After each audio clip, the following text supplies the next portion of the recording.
मित्रांनो बघा ना, विज्ञान एवढं प्रगत झालं तरी माणूस म्हणतो माझ्याकडे वेळ नाही. 10-12 तासांचा प्रवास अवघ्या आता 3-4 तासांवर आला तरी माणूस म्हणतो माझ्याकडे वेळ नाही. 10-12 माणसांचं कुटुंब 2-3 माणसांवर आलं तरी माणूस म्हणतो माझ्याकडे वेळ नाही. 4-8 दिवसांनी मिळणारा मेसेज अवघ्या 4-5 सेकंदात मिळतो तरी माणूस म्हणतो माझ्याकडे वेळ नाही. कितीतरी वर्ष लागायची दुसऱ्या माणसाचा चेहरा बघायला, आता काही सेकंदात दिसतो तरी मनुष्य प्राण्याची एकच खंत की माझ्याकडे वेळ नाही.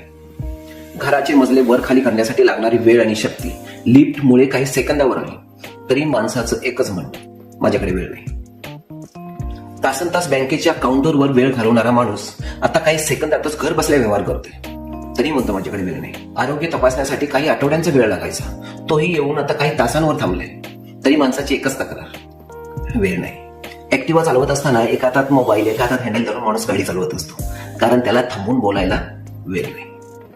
कार चालवत असताना देखील एका हातात स्टेअरिंग एका हातात मोबाईल धरून तो व्हॉट्सअप चेक करत असतो कारण त्याला थांबून बोलायला वेळ नसतो.